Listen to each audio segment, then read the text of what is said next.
Oh, okay. Well, then we know it was him. That was not a good guess. Okay, can everybody hear me back there? Is it too loud or it's good? That's good. Okay, great. This is my wife, Jane Lea Dykstra. My name's Richard. She wrote the book, What Heaven is Like. It's from her own personal experiences.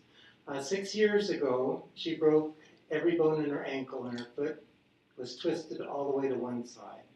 We went in for an operation which took 4 hours long, and when she came out, she was coming out of anesthesia, she said, "I saw your father." And I thought, well, my dad had died 40 years before, and I was so stressed that day with her having a broken leg and everything else. But she said, "I saw your father. His name is Kilmer Jr. And he was born in the Philippine Islands," which he was because his parents were missionaries there, and he was born in the Philippine Islands, then he moved to the Hawaiian Islands. And she said he hated to wear shoes, and that was true too. As long as I knew him, he hated to wear shoes. So I knew at that moment she had seen my father. But then I'm going to let Jamie explain exactly what happened that night, but then that's when the real story begins. So here's Jane. Hello. I want you to know that I'm from Oskaloosa, so I'm a native Iowan. And this is what my book looks like. I call it What Heaven is Like because what happened that day when I was in surgery is I got a glimpse into heaven. And it hasn't just happened that day, it's continued ever since. What happened, when I was walking down the steep hill, bone shattered this ankle, and I stepped on the cord, of course. So I shattered my ankle, and Richard took me around to specialist after we came home from the emergency room. And every specialist would look at my x-rays and say, "I'm sorry, but I can't fix it," and they would send me away.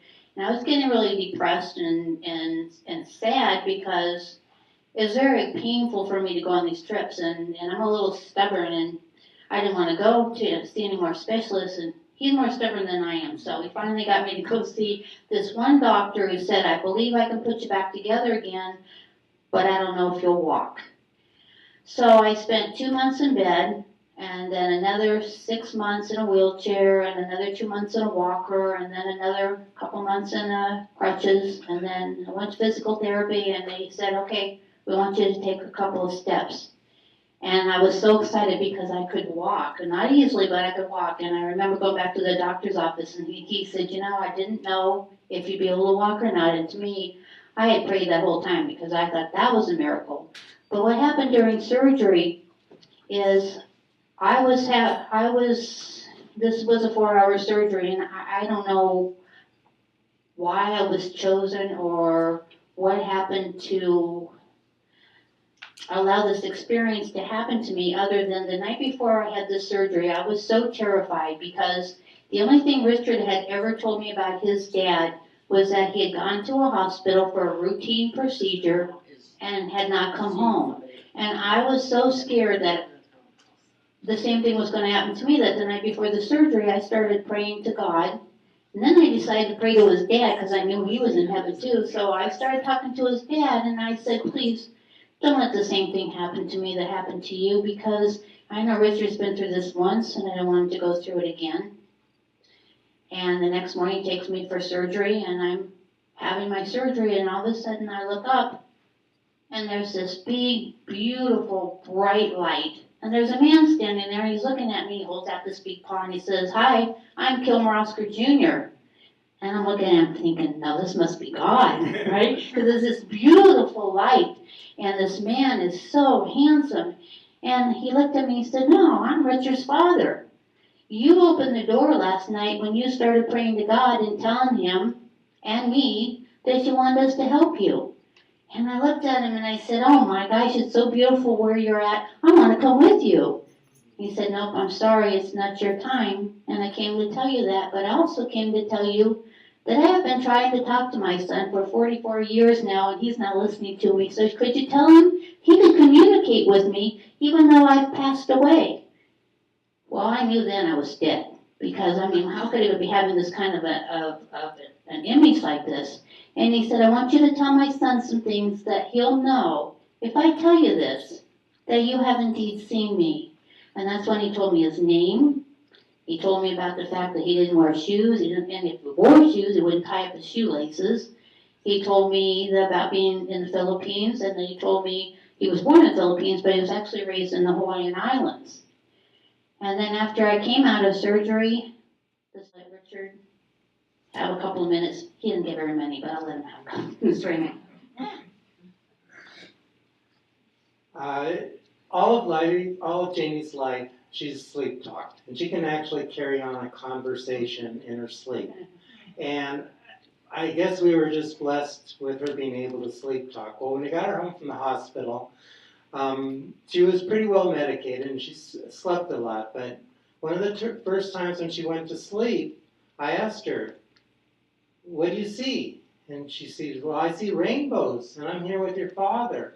And your mother's here, and we're in Hawaii, and we're in this beautiful cove, and there's this dog here. His name is Barney." Well, Barney was my dog that my dad had bought me just before I passed away. Before he passed away when I was 15 years old. And my dad was my very, very best friend. And when he died, then my dog Barney became my best friend. So all of a sudden, my whole family was in front of me. And over the last 6 years, I've been able to record her sleep talking, and my parents are able to talk through her. It's her voice, and I can ask them most any question I want, and they've shared every little tyke story. They call me the little tyke.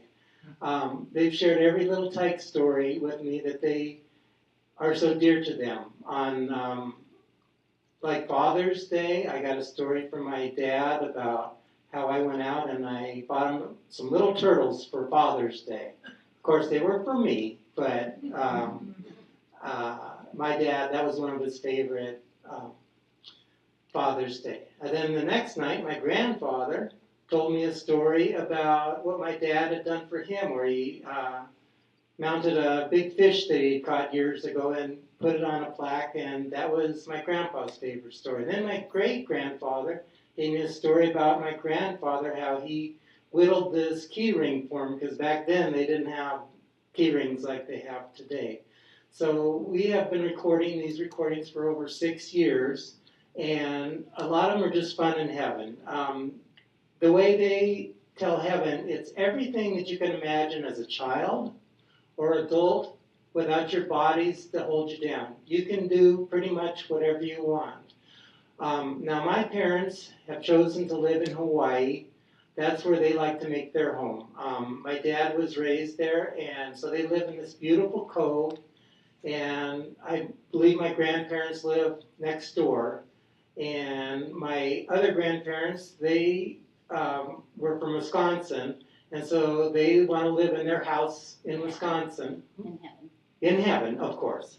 In heaven, you can have whatever heaven was to you here on earth, or whatever you can imagine you'd want when you're up there.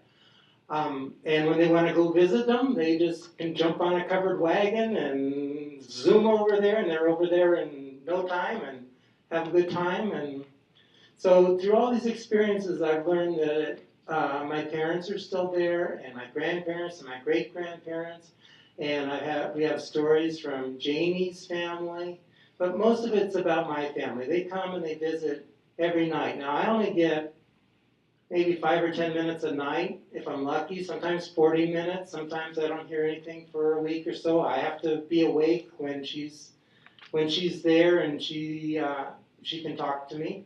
But we've recorded all these things, and we want to share all our experiences. I've asked my parents over the years so many questions about what heaven is like. Time, because you don't have the limitations anymore that your body gives you. You're the same exact person as you were here, but without any of the limitations that earth puts on you. So if you wanted to be a NASCAR driver here, baby, are you a NASCAR driver there?